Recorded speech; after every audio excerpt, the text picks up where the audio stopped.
Hi, everyone. I try not to start episodes with a long monologue, but I'm going to quickly let you guys know that we are releasing a podcast with the support and help of Protos, which you can follow at Protos on Twitter.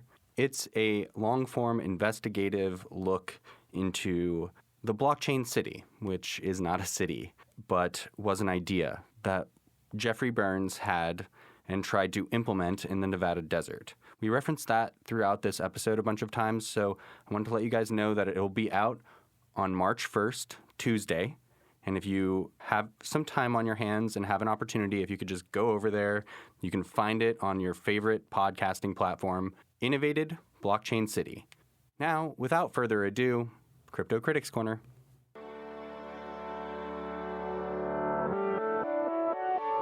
Welcome back, everyone. I am Cass Piancey, and I'm joined as usual by my partner in crime, Mr. Bennett Tomlin. How are you today? Oh, I'm doing well, Cass. How are you? I'm doing good. We're joined by a really special guest today, Dr. Ángela Vergara, who teaches at Caltech and specializes in kind of the history of company towns, which is the topic that we are going to be broaching today.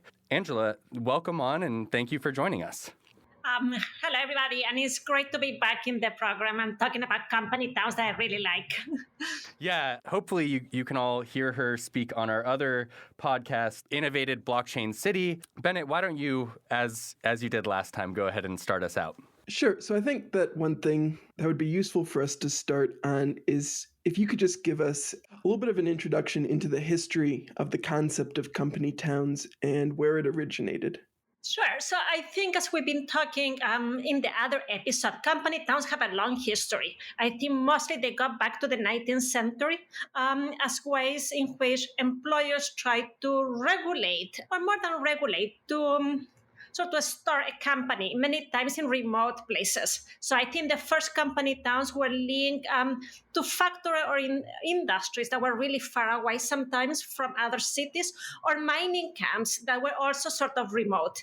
So it's an effort to build to house workers, but at the same time with ideas of controlling the workforce. So it was not only a way to provide housing, but there is something always in company towns of how you're going to control the workforce, how you're going to somehow prevent conflicts, and how you're also going to change people's behavior. Like that you can have a sort of a productive town.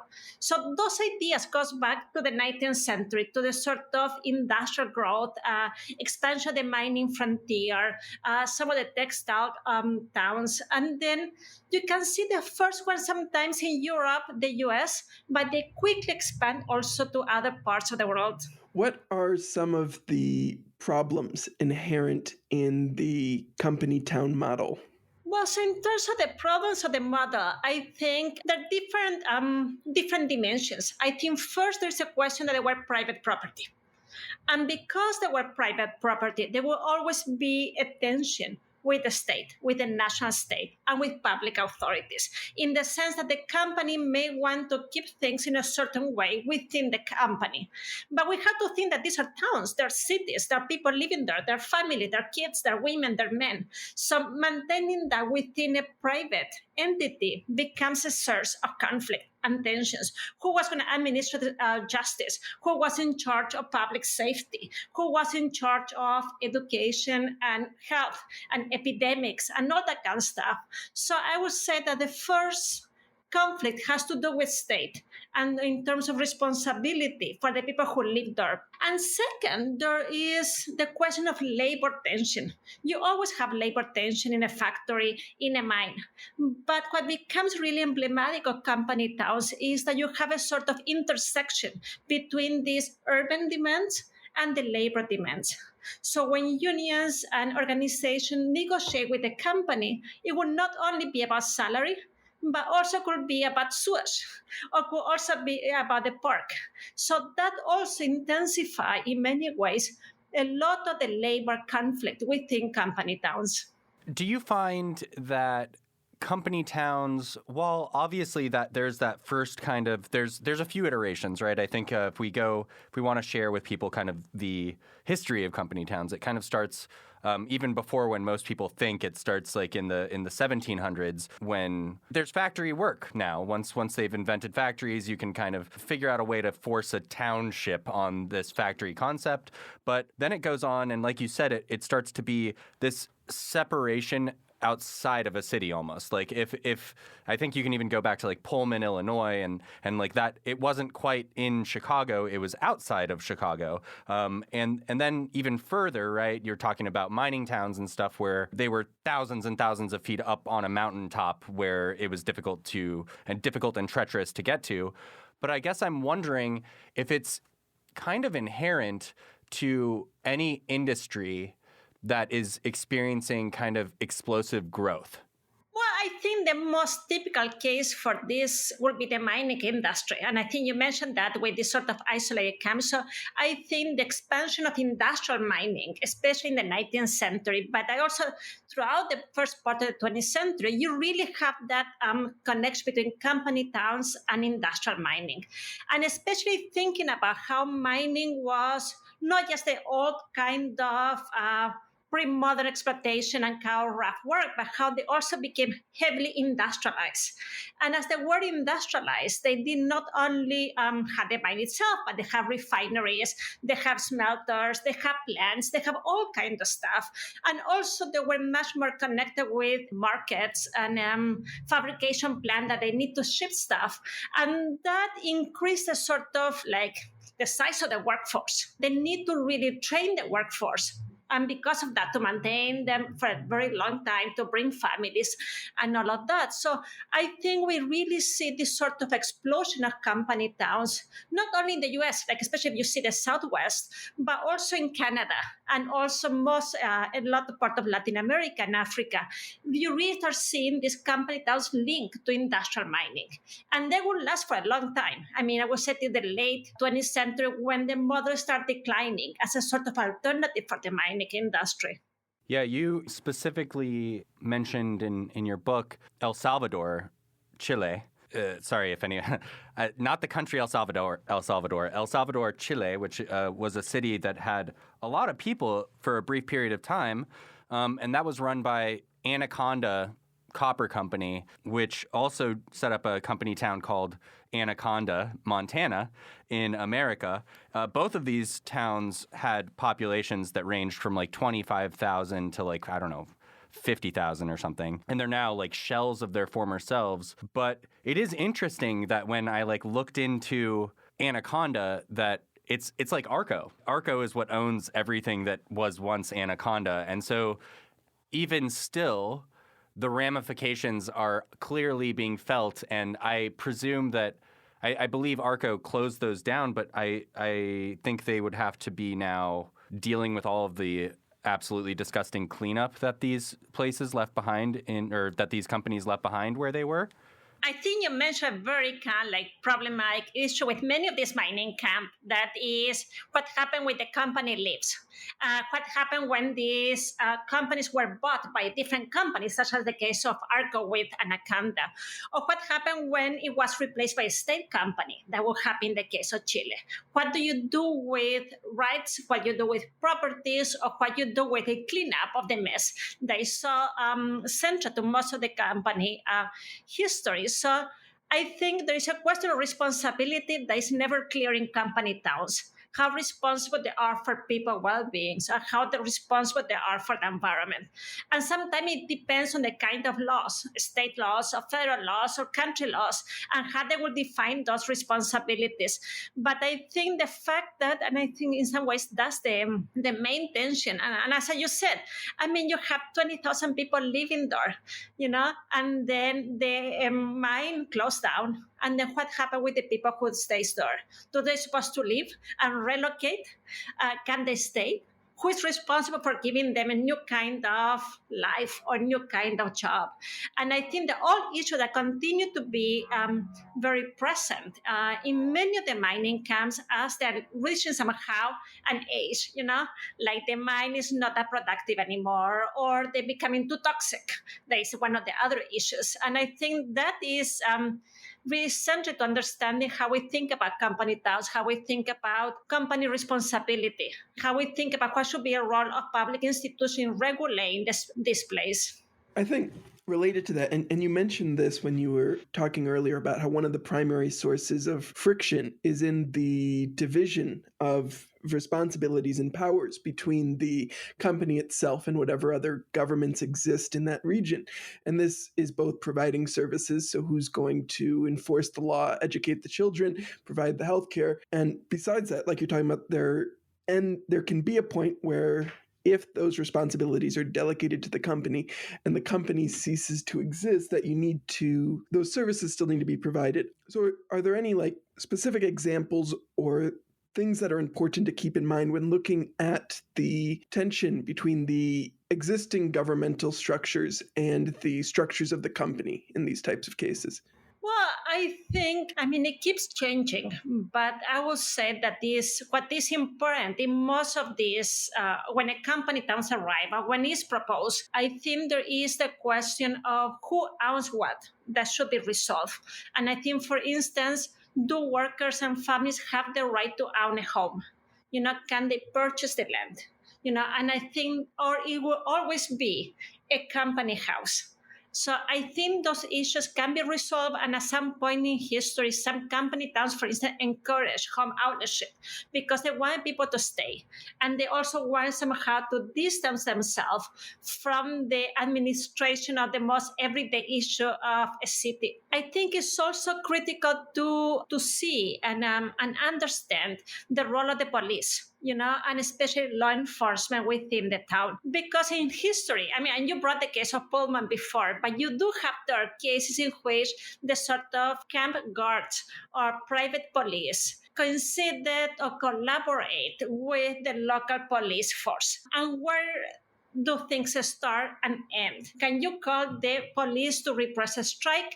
Can you call them to resolve a domestic dispute? Who's in charge of that? And I think that is key to resolve. And last, I would say, is the right that needs to always be there, is the right of the state or the community to really supervise things. It cannot be a private company where nobody knows what's happening inside, And I was recently reading about those old plutonium camps in the former Soviet Union, that they were completely secret and locked. And I think that is an example. You need to know what's happened there. It needs to be regulated. And the question of environmental damage, I think, is central, or the impact on people's bodies and disease continues to be a very central issue. I find it interesting that you're mentioning like a private police force, private security force, kind of like keeping everybody in line in the company town, because something that I realized when I took a trip to Story County for our other podcast, and something that didn't fit in the actual podcast is that the courthouse in Story County, Nevada, is actually one of only 2 courthouses in America where justice isn't blindfolded. Justice is seeing everything and is making a decision based on everything that justice is seeing, which just tells you, Story County was formed as a silver mining town. It was like this place was formed just because of silver, and they almost, maybe it was by accident, but in a sense they almost acknowledged justice isn't blind here. We're picking a side before you ever get into the courtroom. And I think I want to add something to that, because like in the case of Chilean mining camps during the period of Anaconda, for instance, there was public service, there was the national police station there, but the company will provide the house and will provide the benefits, and it will provide special food for them. So there was a way in which they will influence. So even if there were public service there, because it was a company town, the company will interfere somehow in all the administration of justice or law enforcement. So you can see it was always unclear how much the company could manipulate many of these services. I did want to bring up one other thing that you reminded me of, which was Palco, which I assume you're also quite familiar with, the Pacific Lumber Company, which was located in our state, California. And you were talking about this ownership of homes and all of this stuff, and I just can't help but think of Palco, because Palco like people were legitimately happy there when it was a company town, which I found so it's kind of riveting because it goes in the face of everything we hear about company towns. They're so cruel to their employees usually, or they don't care about the environment, or they don't care about. Palco actually did care about the environment. Palco did care about the employees. And then one day it didn't matter because an investor came in, took over the company, sold off the assets, changed the way they were doing lumber mining up there in Northern California. And ultimately, I think the people who had at some point been guaranteed a home had to, essentially repurchase their home back from some fucking equity firm, excuse me. But so it just kind of flies in the face of everything that was originally promised to them. I think is one thing that's interesting is how people remember their life in company town. And I think most of the time they tend to be very positive. And sometimes for historians it's hard because all this history of grievances and conflict and tension. And then you talk to people and they seem to have had a great life. Or at least they remember, as you said, that they had a home and then something happened. And everything changed. When I'm confronted with that, I always thought that it wasn't a lot about memory, a lot about how they remember their family or how they remember the community or how they remember to have a sense of place in some ways. And that the change was so negative, mostly because it means jobs that became less secure, or because working conditions changed, or because a company didn't really care anymore. But I think sometimes it's the contrast, and not necessarily that the past was so good, but it's a way that somehow they reflect on their past. And many times also, I think, is the people who get to talk to, especially about the history of company towns or those memories, where people not necessarily that worked there, but they were kids. So the memories are also different. It's like, in some ways, it can be fun to grow up in a company town, It's relatively safe. You run around, you know everybody. Your parents just work right there. There is no commute. There's a very strong sense of community. So that also shape memories and personal accounts of company towns. That sounds like, just to butt in really quick, and there's no question here, but that does sound like one of the only benefits that you might see in a company town. So it's interesting to hear that. We were talking about ways that the company can use their position of power and the fact that they administer all these services to manipulate various things and exert their power in different ways. I think one of the striking examples of the way they can do that and did do that was by issuing Scrip, or company money, where the workers were being paid in a form of currency that was generally not broadly accepted outside of the company town, and then was accepted at the company stores where the company could set the prices. Do you have any thoughts or historical examples of Scrip that you think would be useful to share? Well, I think the Scrip was common in the 19th century, and a little bit before too. I know it was very common in the mining camps, especially coal, and in the case of Chile, for instance, in the nitrate economy, that it was most in the Atacama Desert, that were sort of little camps. But the Scripts were eventually abolished, or at least made unlawful in the beginning of the 20th century. Most of labor laws prohibit that you could pay people in a Scrip, and they really pushed for cash. So Scripts eventually they disappear. I don't think they were present in any of the most modern camps of the 20th century. It tends to be something more kind of like this old way of doing stuff.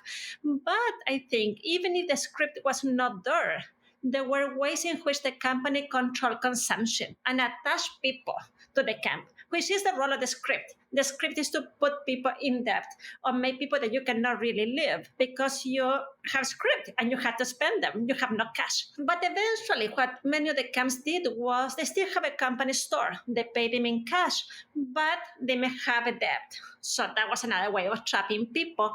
Or they get so many benefits, houses or any other things like that, that somehow they supplement their income. that they cannot live anywhere else, So I think we tend to focus most on the script because it's really this symbol of abuse and it's really the sort of the life in the mining camp of the 19th century. But as we move in the 20th century, we also need to pay attention to other ways in which the companies continue to manipulate people's income.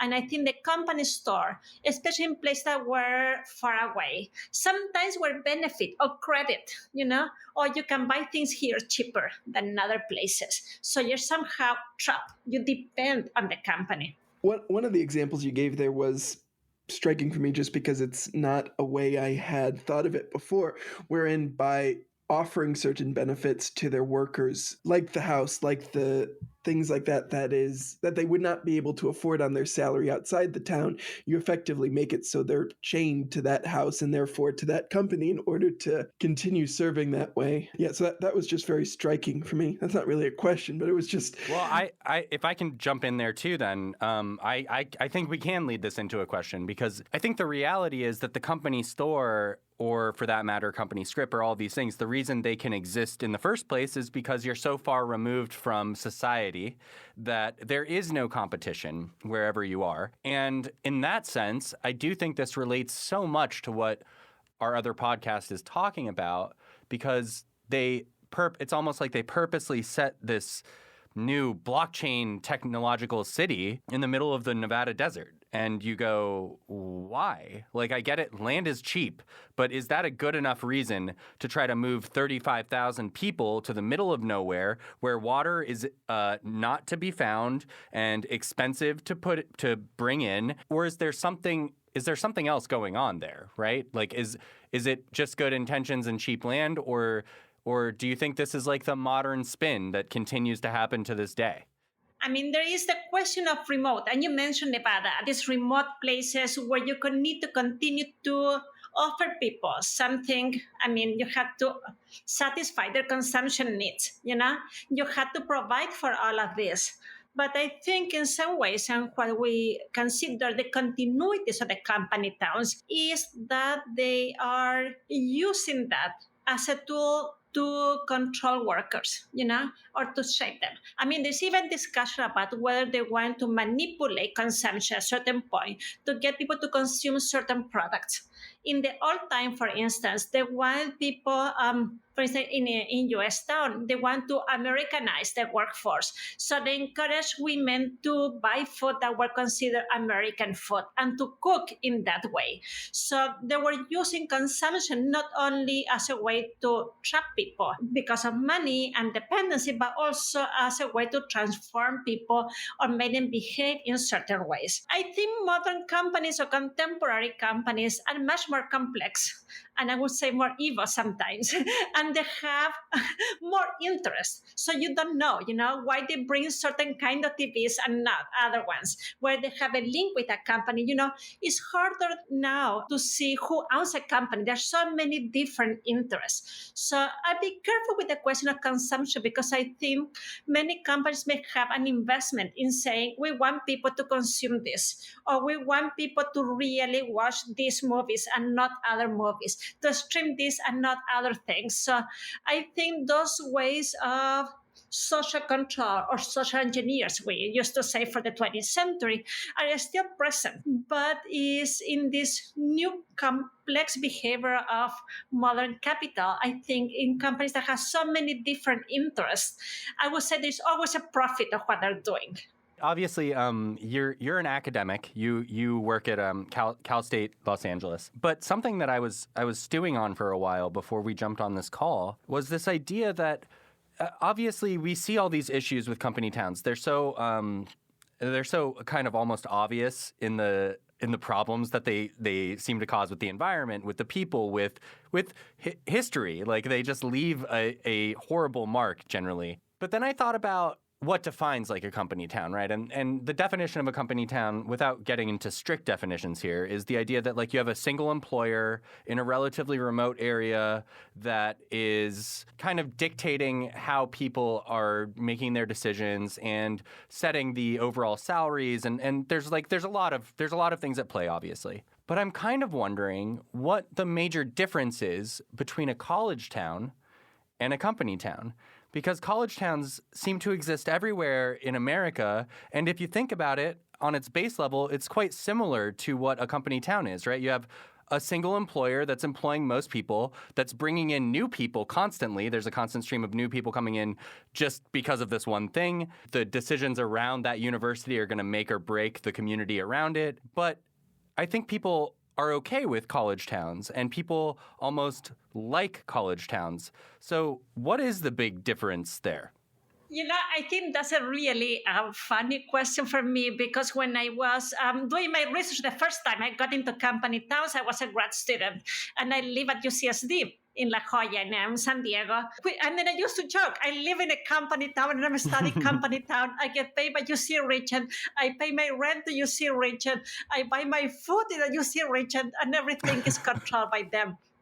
And I always thought this is the most classic case of a company town, especially those college towns that became sort of far away from city, the sort of model of building them far away from downtown areas. And then you live there, you consume there, you get your meals and all of that. For some reason, I think people have accepted that because they're supposed to be a tolerant community in some ways, I guess, or there is an intellectual sort of learning environment. The fact that most of the people are young and then minors in some ways, as a lot of them, and you need to protect them and you need to take care of them. So there is part of that led us to accept them college town, but I think they are controversial in their own ways. The fact that many of them invest in real estate, the fact that they charge housing in a very sometimes inflated rent, as there's a lot of cases with the UC right now, and there's a lot of controversy with that. So I think I would not put them completely out of a company town, I think, but they don't really have everybody. I think the difference with college town is that their employees don't really live there.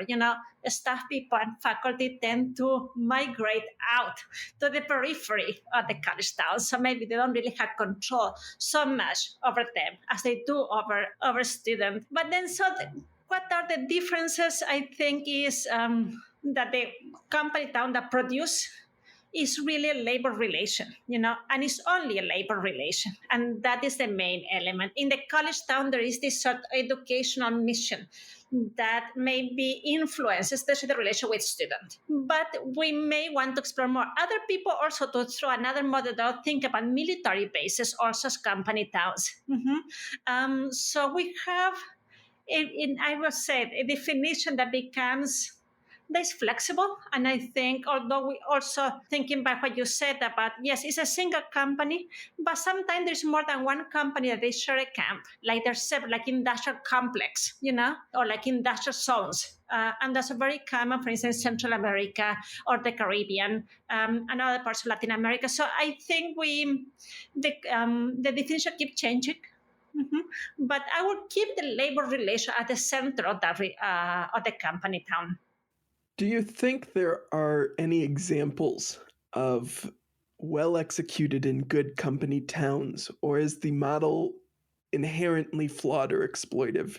Good company towns. I think some of the company towns that eventually gave up, for instance, the question of housing, and they promote home ownership. I think that's the town, for instance, Torrance in California, in LA. Some of the aerospace. Those towns, I think they avoided the kind of conflict that mining camps had. So towns that somehow became part of the city. So they couldn't really maintain that very strict boundary between camp and the real city. And I think a lot of the towns in California eventually came that. I think eventually any camp that allowed or where it was possible to have a strong union movement, conditions really improved. So I think even some mining camps, but where the union was able to negotiate, where it was able to somehow act as a balance to the power of the company. There were companies where there were places where conditions were good. I mean, there was still a lot of tension because you were isolated, but at least people earn a decent salary, they have rights and all kinds of stuff. So I think places where they were more regulated, more control, you eventually have a good model company town. It sounds to me like the best case scenario for company towns is basically where you need to construct a bunch of infrastructure in some remote or difficult to access area that the state would not necessarily be incentivized to create, but the company is because they can extract value. And then after that, when the laborers are able to get enough power and influence to protect themselves from the company that was able to build that infrastructure in the first place. Do you think that's an accurate summary of the dynamics there? I think the places where people have power and rights, and where the company don't have this absolute control over people, are places that really have thrived in some ways. I think also places where environmental regulations are clear, and I think that especially when we think about this post-industrial town or place or these mining camps that have been so polluted, that really shows that you need to have to enforce very strict environmental regulations, because it's so easy to pollute and destroy everything when they're far away from authorities, that nobody's really seeing what's happening in the river or anything like that. So I think also where there are clear laws regulate what the company can do, both in terms of people, but also in terms of the natural environment. I keep thinking now about your point about like military towns being a good comparison to a company town, even though you're right, like it's not quite the same in terms of labor being the only, like clearly the government will spend exorbitant amounts of money, even if they're not extracting anything or whatever. Like, and I reflect on America, and while I think there's things like college towns, army bases, and Amazon warehouses where a lot of people live nearby, and that gets relatively close to what a company town could be.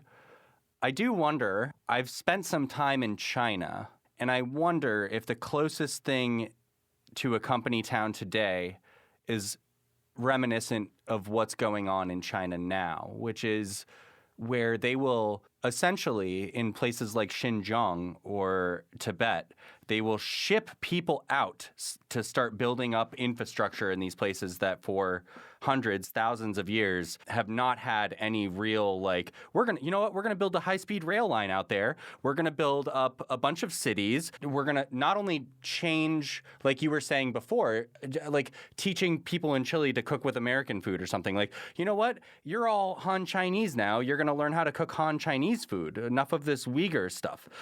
So I wonder if this is like the closest thing that we currently have to what a company town used to be.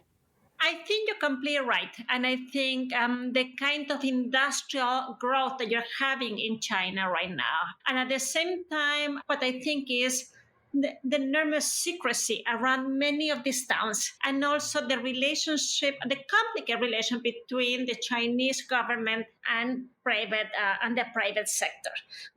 I think it makes many of these camps or these industrial towns or cities a very clear case of company towns, or a new form of company town. I think you also point out, and I think that's also interesting for like this 21st century new wave of company towns, maybe, of the use of migrant workers, of this workforce that you move and displace from different places. And just throw in another case there. There's not necessarily a company town, but it could be similar. There are fishing boats. These largest, and many of them are Chinese owned. There are these like massive boats that may have 300, 400 people working there for months and years, like around the ocean. And people live, work, eat there, and they get paid at the end of the trip. And I mean, it's not a company town in some ways, but on the other hand, it's another form of providing for almost everything that workers need in this sort of a floating camp around to really just extract the resources and also controlling people 24 hours a day. And I think, I mean, maybe the most extreme case that I'm right here, but it makes you think about new labor conditions and employers' power. And what you're talking about right there is actually something that is so popular. It like Bennett and I deal mostly with people who are interested in cryptocurrency and interested in self-sovereignty, I guess you could put it in quotes, self-sovereignty. And so they dream about something like, let's build a big platform in the middle of the ocean and make it our own country. And they don't think about any of the stuff you're talking about right now, which is like, and then you have to be there forever. Like, good luck getting off of your island country nation where you guys have your own money and you have, you know, people in Tuvalu and Nauru and stuff.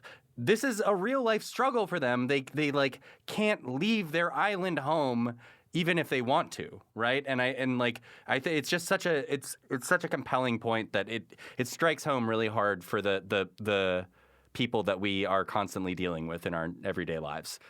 And I was going to add there that a way to understand these new sort of maybe less permanent camps or these sort of more extreme conditions is the fact that many company towns by the late 20th century, they start closing down.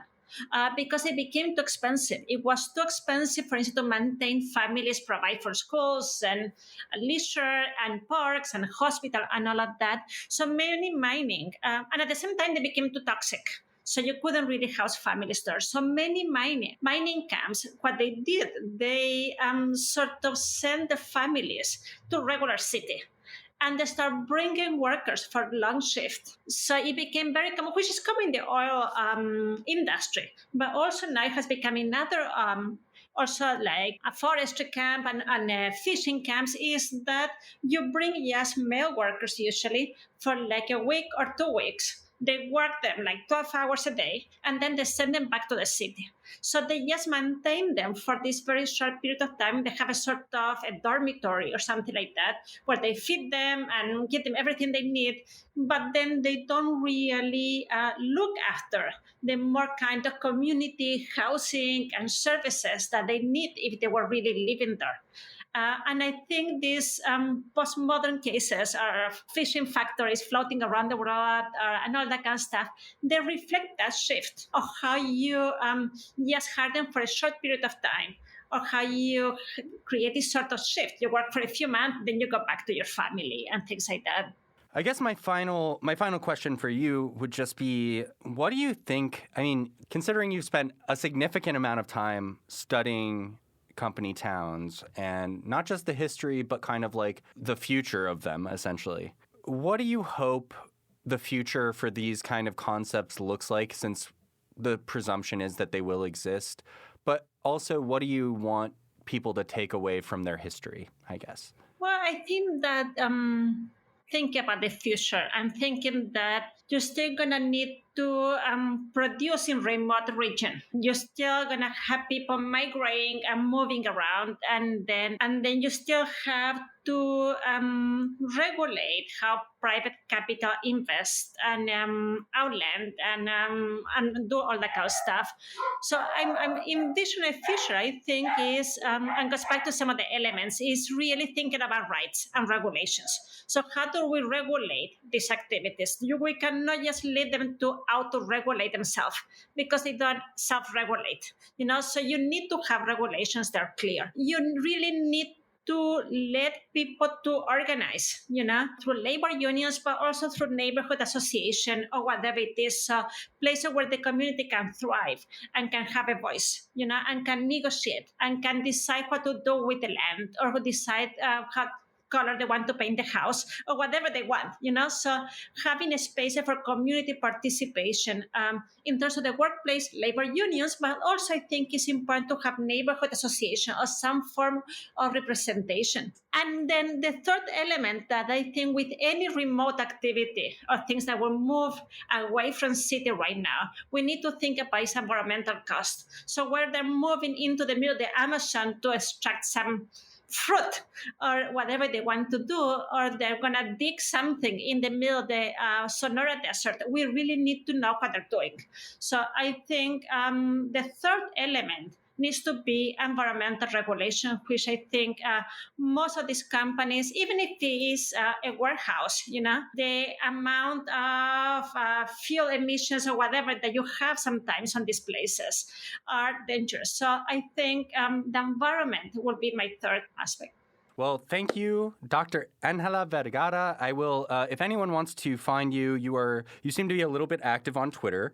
So I will go ahead and link to your Twitter profile in the episode. It's at Vergara, VERGARA _ Ángela, ANGELA. So if anyone wants to find you, they can find you there. And thank you so much for joining us. It's been lovely speaking to you both times, and I feel like I learn a ton each time. So thank you. Many thanks. It was really fun always talking about company towns and thinking about the future in creative ways. So thank you for having me.